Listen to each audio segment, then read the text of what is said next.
Donald டிரம்பின் நிர்வாகத்திற்குள்ளே ஏற்பட்டிருக்கக்கூடிய மோதல்களும் இதனை உறுதிப்படுத்திய டொனால்ட் டிரம்பினுடைய கருத்துக்களும் அமெரிக்காவுக்குள்ளே அதிகரித்து வரக்கூடிய பதற்ற நிலைமைகளும் கிளஸ்டர் வார்ஹெட்டை கொண்டிருக்கக்கூடிய ஏவுகணைகளை பயன்படுத்தி இஸ்ரேலிய ஆக்கிரமிப்பை தொடர்ச்சியாக பொளந்து கட்டும் ஈரானும் இஸ்ரேலிய ஆக்கிரமிப்பின் ஹதாரா சக்தி மூலத்தை இலக்கு வைத்திருக்கக்கூடிய ஈரானிய ஏவுகணைகளும் தெரிவு செய்யப்பட்டிருக்கக்கூடிய ஈரானின் புதிய உச்ச தலைவரும் இவர் தெரிவு செய்யப்பட்டிருக்கக்கூடிய முறையும் அடுத்த கட்ட நகர்வுகளும் ஈராக்கிலே ஹெலிபோன் தாக்குதல்களை மேற்கொண்ட அமெரிக்க இராணுவம் இதே போன்று ஈரானுக்குள் ஹெலிபோன் தாக்குதல் திட்டத்தினை நடைமுறைப்படுத்தினால் என்ன நடக்கும், மேலும் இதற்காக ஈரானிய தரப்பினர் மேற்கொண்டிருக்கக்கூடிய அடுத்த கட்ட தயார்படுத்தல்கள் ஈரானிய வெளியுறவுத்துறை அமைச்சர் அப்பாஸ் அரக்சி அவர்கள் யுத்த நிறுத்த ஒப்பந்தங்கள் தொடர்பாக வெளியிட்டிருக்கக்கூடிய கருத்துக்கள்.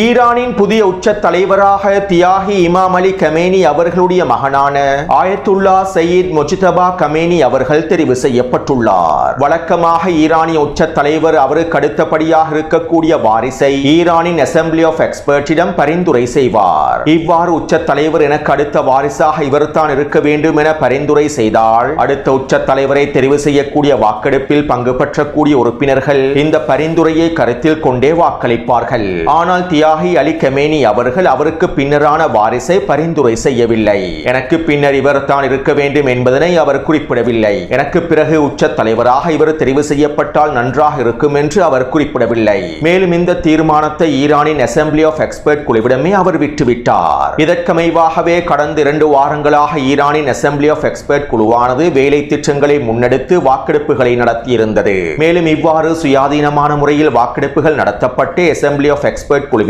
தற்போது ஈரானின் புதிய உச்ச தலைவராக ஆயத்துல்லா சயீத் முஜ்தபா கமேனி அவர்கள் தெரிவு செய்யப்பட்டுள்ளார். நடைபெற்ற வாக்கெடுப்பில் அதிகமானோர் முஜ்தபா கமேனி அவர்களுக்கே வாக்களித்துள்ளார்கள்.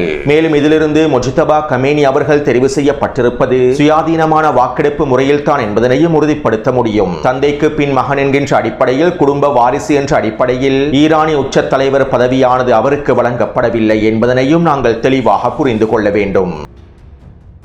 அத்தோடு புதிய உச்ச தலைவராக தெரிவு செய்யப்பட்டிருக்கக்கூடிய முஜ்தபா கமேனி அவர்கள் ஈரானிய IRGC இராணுவத்தோடும் பெசிச் படைப்பிரிவுகளோடும் உடைக்க முடியாத ஒருங்கிணைப்பை கொண்டிருக்கக்கூடிய நபராகவே இருக்கின்றார். அதிலும் குறிப்பாக பெசிச் படைப்பிரிவுகளுடைய விரிவாக்கத்திற்கும் பெசிச் படைப்பிரிவுகளிலே லட்சக்கணக்கான போராளிகளை உருவாக்குவதிலும் முஜ்தபா கமேனி அவர்கள் முக்கிய இடத்தை பிடித்துள்ளார். பல வருடங்களாக பெசிச் படைப்பிரிவை முழுமையாக வழிநடத்துவதிலும் பெசிச் படைப்பிரிவை உறுதிப்படுத்துவதிலும் அவர் பல வேலை திட்டங்களையும் வெற்றிகரமாக மேற்கொண்டுள்ளார். மேலும் ஈரான் இஸ்லாமிய குடியரசின் கொள்கைகளை உறுதிப்படுத்தக்கூடிய வேலை திட்டங்களையும் அவர் மும்முரமாக மேற்கொண்டுள்ளார். அதே போன்று ஈராக்குடனான யுத்தத்தின் போது இவர் படை தளபதியாகவும் செயற்பட்டுள்ளார். மேலும் தற்போதைய சூழ்நிலையில் அனைத்தையும் கருத்தில் கொண்டே முஜ்தபா கமேனி அவர்கள் அடுத்த உச்ச தலைவராக தெரிவு செய்யப்பட்டிருப்பதாகவும் ஈரானினுடைய மூத்த அதிகாரிகளும் மூத்த தலைமைகளும் கருத்துக்களை வெளியிட்டுள்ளார்கள்.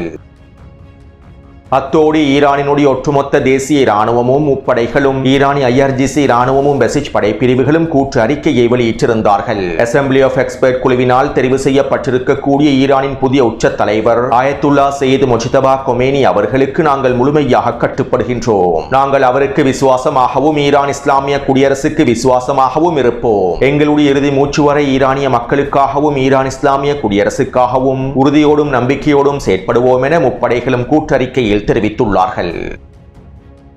அத்தோடு ஈரானிய உச்ச தலைவரை தெரிவு செய்வதில் எங்களுடைய ஆலோசனைகளை பெற வேண்டும். ஈரானினுடைய அடுத்த உச்ச தலைவராக முஜ்தபா கமேனி தெரிவு செய்யப்படக்கூடாது. என்னுடைய வழிகாட்டுதல் இல்லாமல் என்னுடைய அனுமதி இல்லாமல் யாரையும் உச்ச தலைவராக தெரிவு செய்யக்கூடாது என டொனால்ட் ட்ரம்ப் வெளியிட்டிருந்த கருத்துக்களுக்கு ஈரானினுடைய இந்த முடிவுகள் ஒரு மிகப்பெரிய அடியாகும். மேலும் ஈரானுக்கு எதிரான இந்த போரின் மூலமாக ஈரானுக்குள்ளே அமெரிக்கா மேற்கொண்டு வரக்கூடிய நடவடிக்கைகளின் மூலமாக ஈரானிய களத்தின் 1% கூட அமெரிக்காவினால் கட்டுப்படுத்த முடியவில்லை என்பதும் தற்போது உறுதி செய்யப்பட்டு ஒரு மிகப்பெரிய அச்ச சூழ்நிலைக்கு மத்தியிலும் ஈரானின் புதிய உச்ச தலைவர் தெரிவு செய்யப்பட்டு உத்தியோகபூர்வமாக அறிவிக்கப்பட்டிருப்பது அமெரிக்காவினுடைய 2வது தோல்வியை உறுதிப்படுத்துகின்றது. ஈரான் ஒரு மிக நீண்ட போரை நோக்கி அமெரிக்காவை இழுத்துச் சென்றிருப்பது அமெரிக்காவினுடைய 1வது தோல்வியாகும். மேலும் தற்போது ஈரானினுடைய புதிய உச்ச தலைவர் தெரிவு செய்யப்பட்டிருப்பது அமெரிக்காவினுடைய 2வது தோல்வியாகும். வெனிசுவேலாவை போன்று நாங்கள் அனைத்தையும் முடித்து விடுவோம், ஈரானிய களத்தில் வெனிசுவேலாவை போன்று நாங்கள் ஆட்சி மாற்றத்தை ஏற்படுத்துவோம் என்று கூறிய டொனால்ட் ட்ரம்பினுடைய நிர்வாகத்திற்கு இது ஒரு செருப்படி பதிலாகும். மேலும் ஈரானிய உச்ச தலைவர் தியாகி இமாம் அலி கமேனி அவர்களை படுகொலை செய்ததனால் எதுவுமே மாறவில்லை என்பது உறுதி செய்யப்பட்டுள்ளது. ஈரானிய உச்ச தலைவரை படுகொலை செய்தது ஈரானிய களத்தில் ஆட்சி மாற்றத்திற்கு வழிவகுக்கவில்லை, மாறாக ஈரானிய தேசத்தின் ஒற்றுமையை அதிகரித்துள்ளது என்பது உறுதி செய்யப்பட்டுள்ளது. அடுத்து ஈரானினுடைய வெளியுறவுத்துறை அமைச்சர் அப்பாஸ் அரக்சி அவர்களிடத்தில் யுத்த நிறுத்த ஒப்பந்தம் தொடர்பாக கேள்விகள் எழுப்பப்பட்டிருந்தன. மேலும் இதற்கு அப்பாஸ் அரக்சி அவர்கள் இவ்வாறு பதில் வழங்கினார். கடந்த வருடம் ஜூன் மாதம் 12 நாள் போரின் போது ஈரான் நிபந்தனை இல்லாமல் சரணடைய வேண்டும் என டொனால்ட் ட்ரம்ப் ட்வீட் பதிவுகளை வெளியிட்டிருந்தார். ஆனால் அது அவ்வாறு நடக்கவில்லை. 12 நாள் போரிலே அவர்கள் தான் சரணடைந்தார்கள், யுத்த நிறுத்தத்தை ஏற்படுத்துமாறு கெஞ்சினார்கள். மேலும் தற்போதும் அது நடக்காது. நிபந்தனை இல்லாமல் ஈரான் சரணடைய வேண்டும் என்று டொனால்ட் ட்ரம்ப் கூறியிருக்கக்கூடிய கருத்துக்கள் வேடிக்கையானவை. மேலும் நாங்கள் ஒரு பொழுதும் சரணடைய போவதில்லை. நாங்கள் தற்போது எங்களுடைய மக்களையும் எங்களுடைய மக்களின் கௌரவத்தையும் கண்ணியத்தையும் எங்களுடைய தேசத்தையும் பாதுகாப்பதற்காகவே தற்காப்பு நடவடிக்கைகளில் மேற்கொள்கின்றோம். இந்த தற்காப்பு நடவடிக்கைகளை எங்களுக்கு விற்பனை செய்ய முடியாது. எங்களுடைய மக்களின் கௌரவத்தையும் கண்ணியத்தையும் நிலத்தையும் விற்பனை செய்ய முடியாது. அவர்கள் எங்களுடைய குழந்தைகளை கொன்றுள்ளார்கள், எங்களுடைய பெண்களையும் மாணவர்களையும் மாணவிகளையும் கொன்றுள்ளார்கள். வைத்தியசாலைகளை இலக்கு வைத்து பாடசாலைகளை இலக்கு வைத்து தாக்குதல்களை மேற்கொள்கின்றார்கள். எங்களுடைய மக்கள் பயன்படுத்தக்கூடிய எண்ணெய் தளங்களையும் நீர்நிலையங்களையும் இலக்கு வைத்து தாக்குதல்களை மேற்கொள்கின்றார்கள். இதற்கு பிறகு உங்களுக்கு யுத்த நிறுத்த பேச்சுவார்த்தைகளை பற்றி கதைக்க முடியுமா? இது ஒரு பொழுதும் நடக்காது. நாங்கள் இந்த போரை நிரந்தரமாக முடிவுக்கு கொண்டு வருவதற்கே விரும்புகின்றோம். இந்த போருக்கான நிரந்தர முடிவை நாங்கள் எழுத வேண்டும். அதற்காக நாங்கள் தொடர்ச்சியாக போராட வேண்டும். இந்த போருக்கான நிரந்தர முடிவு எட்டப்படாவிட்டால் அந்த நிரந்தர முடிவை பெற்றுக் கொள்ளும் வரை நாங்கள் தொடர்ச்சியாக போராட வேண்டும். மேலும் இதற்கு நாங்கள் தயாராகவே இருக்கின்றோம் என ஈரானினுடைய வெளியுறவுத்துறை அமைச்சர் அப்பாஸ் அரக்சி அவர்கள் தெரிவித்துள்ளார். அடுத்து ஈரானினுடைய பாராளுமன்ற சபாநாயகர் முகமது கலிபாஃப் அவர்கள் இவ்வாறு தெரிவித்தார். இந்த போருக்கான எங்களுடைய திட்டங்கள் மிகவும் தெளிவாக இருக்கின்றன. கடந்த 10 நாட்களாக இந்த திட்டத்திற்கு அமைவாகவே நாங்கள் அனைத்தையும் துல்லியமாக மேற்கொண்டு வருகின்றோம். கிட்டத்தட்ட இந்த போர்க்களமானது முன்னேறி வருகின்றது. நாங்கள் எதிர்பார்த்த பாதையை நோக்கி இந்த போர்க்களம் வெகுவாக நகர்கின்றது. மேலும் எங்களுடைய பொறியை நோக்கி நாங்கள் அமெரிக்காவை இழுத்துச் செல்கின்றோம். அத்தோடு அமெரிக்கர்கள் ஈரானுக்குள்ளே களமிறங்கி ஹெலிபோன் தாக்குதல்களை மேற்கொள்வதற்கு திட்டமிடுகின்றனர். சில நாட்களுக்கு முன்பு ஈராக்கிலே ஹெலிபோன் தாக்குதல்களை மேற்கொள்வதற்கு அமெரிக்க இராணுவத்தினர் களமிறங்கி இருந்தார்கள். மேலும் அவர்கள் பிடிபட்டு கைது செய்யப்பட்டுள்ளார்கள். இதே போன்று ஈரானுக்குள்ளும் அவர்கள் ஹெலிபோன் தாக்குதல்களை மேற்கொள்வதற்கு களமிறங்கினால், ஈரானிய மண்ணில் காலை வைத்தால் அவர்களுக்கு என்ன நடக்கும் என்பதனை அவர்கள் தெளிவாக புரிந்து வைத்துள்ளார்கள். மேலும் ஈரானிய மண்ணில் கால் வைத்த ஆக்கிரமிப்பாளர்களுக்கு என்ன நடந்துள்ளது என்பதனை அவர்கள் தெளிவாக புரிந்து கொள்ள வேண்டும். மேலும் இந்த மிக நீண்ட போரிலே பல சாகசங்களையும் ஆச்சரியங்களையும் எதிர்பாருங்கள் என ஈரானிய பாராளுமன்ற சபாநாயகர் முகமது கலிபாஃப் தெரிவித்துள்ளார். அதாவது கடந்த 2 நாட்களுக்கு முன்பு ஈராக் எல்லை பிரதேசமான மசூல் எல்லை பிரதேசத்தில் ஈராக் எதிர்ப்பு குழுக்களுக்கும் அமெரிக்க இராணுவத்திற்கும் இடையில் நேரடியான மோதல்கள் நடைபெற்றிருந்தன. 2 நாட்களுக்கு முன்பு வெளியிட்ட காணொலிகளில் இவை தொடர்பாக நான் தெளிவாக குறிப்பிட்டிருந்தேன். மேலும் இந்த மோதல்களின் போதுதான் அமெரிக்க இராணுவ அதிகாரிகள் சிப்பாய்கள் கைது செய்யப்பட்டிருப்பது உறுதி செய்யப்பட்டுள்ளது. அடுத்து நேற்றிரவு வெளியிட்ட காணொலியில் ஈரானினுடைய மிக முக்கியமான தீவான கராக் தீவு தொடர்பாக சில கருத்துக்களை பதிவிட்டிருந்தேன். மேலும் இந்த கராக் தீவை கைப்பற்றுவதற்கும் ஈரானினுடைய ஒட்டுமொத்த எண்ணெய் ஏற்றுமதியை முடக்குவதற்கும் டொனால்ட் ட்ரம்பினுடைய நிர்வாகம் திட்டமிட்டு வருகின்றது. அமெரிக்காவின் விசேட படைப்பிரிவுகளை குறித்த தீவில் களமிறக்கி ஒட்டுமொத்த தீவையும் கைப்பற்றி ஈரானினுடைய எண்ணெய் ஏற்றுமதியை முழுமையாக முடக்கி ஈரானை சரணடைய வைப்பதற்காக அமெரிக்கா தற்போது குறுக்கு வழிகளை யோசித்து வருகின்றது. அதே நேரம் அமெரிக்காவினுடைய இந்த தாக்குதல் திட்டங்களை முறியடிப்பதற்கு ஈரானிய இராணுவத்தினரும் களத்திலே அதிவேகமாக பல நடவடிக்கைகளை மேற்கொண்டு வருகின்றார்கள். மேலும் குறித்த தீவிலே அமெரிக்காவுக்கு பல ஆச்சரியங்கள் காத்திருப்பதாகவும் ஈரானிய இராணுவத்தினர் அறிவித்துள்ளார்கள்.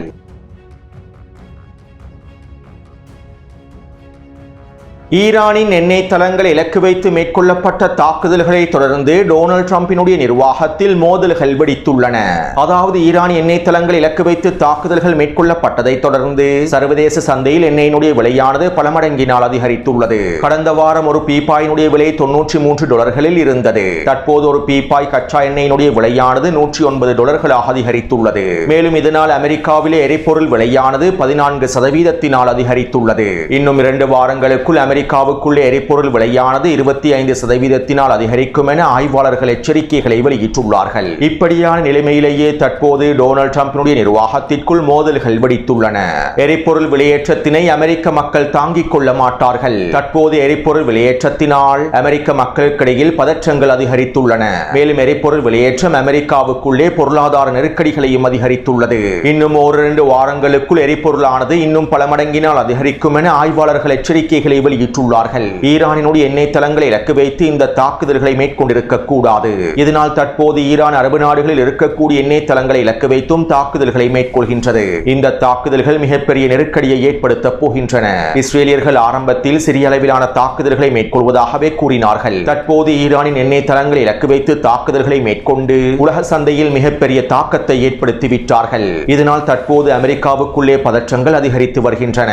இனி வரக்கூடிய நாட்கள் எங்களுக்கு மிகப்பெரிய சிக்கலான நாட்களாகவே அமைந்திருக்கும் என டொனால்ட் ட்ரம்பினுடைய நிர்வாகத்திற்குள் மோதல்கள் வெடித்திருப்பதாக ஸ்கூப் செய்திகள் வெளியாகியுள்ளன. இந்த நிலைமையானது இன்னும் 2 வாரங்களுக்கு நீடித்தால் அமெரிக்க மக்களிடத்திலே பதற்ற நிலைமையானது உச்சக்கட்டத்தை அடைந்துவிடும் என்றும் அமெரிக்க மக்கள் விரக்தியின் மூலமாக அடுத்த கட்டத்தை நோக்கி நகர்வார்கள் என்றும் அமெரிக்காவினுடைய பொருளாதார நிபுணர்களும் எச்சரிக்கைகளை வெளியிட்டுள்ளார்கள்.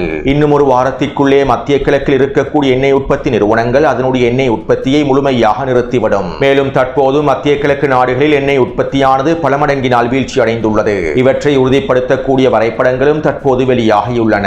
குறித்த தரவுகளுக்கு அமைவாக ஈராக் யுத்தத்தின் போது 4% அளவிலேயே எண்ணெய் உற்பத்தி வீழ்ச்சி அடைந்தது.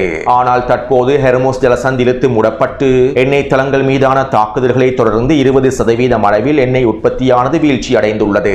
இது வரலாற்றில் ஏற்பட்டிருக்கக்கூடிய மிகப்பெரிய வீழ்ச்சியாக அடையாளப்படுத்தப்பட்டுள்ளது. ஈராக் குவைத் யுத்தத்தின் போதும் ஈராக்குக்கு எதிரான போரின் போதும் ஏற்பட்ட எண்ணெய் உற்பத்தியினுடைய வீழ்ச்சியானது சர்வதேச ரீதியில் உலக பொருளாதாரத்தில் மிகப்பெரிய தாக்கத்தை ஏற்படுத்தியது. பல நாடுகள் பொருளாதார நெருக்கடிகளுக்குள் தள்ளப்பட்டார்கள். மேலும் தற்போது ஈரானுக்கு எதிரான போரானது அடுத்த நாளே நிறுத்தப்பட்டாலும் எண்ணெய் உற்பத்திகள் பழைய நிலைமைக்கு திரும்புவதற்கு 4 மாதங்களாவது செல்லும். மேலும் இதனால் உலகம் முழுவதும் மிகப்பெரிய சிக்கல்கள் ஏற்படுத்தப்பட்டுவிடும். நாளைய தினம் ஈரானுக்கு எதிரான போர் நிறுத்தப்பட்டாலும் இன்னும் 4 மாதத்திற்குள்ளே உலகம் மிகப்பெரிய சிக்கல்களை சந்திக்கும். இப்படியான நிலைமையில் இந்த போர் தொடருவது ஒட்டுமொத்த உலகையும் மிகப்பெரிய பொருளாதார நெருக்கடியை நோக்கி இழுத்துச் செல்கின்றது என குறித்த தரவுகளை வெளியிட்டு மத்திய கிழக்கு ஆய்வாளர்களும் கருத்துக்களை வெளியிட்டுள்ளார்கள்.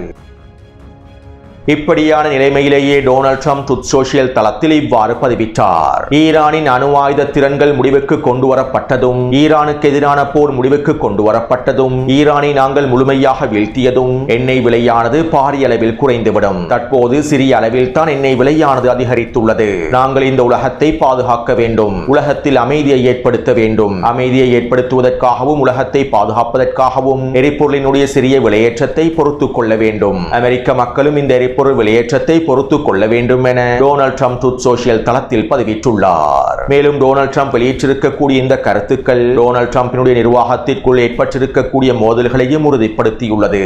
ஈரானுக்கு எதிரான போரானது அமெரிக்காவுக்குள்ளே மிகப்பெரிய உச்ச பதற்றத்தினை ஏற்படுத்தி வருகின்றது என்பதனையும் உறுதிப்படுத்தியுள்ளது.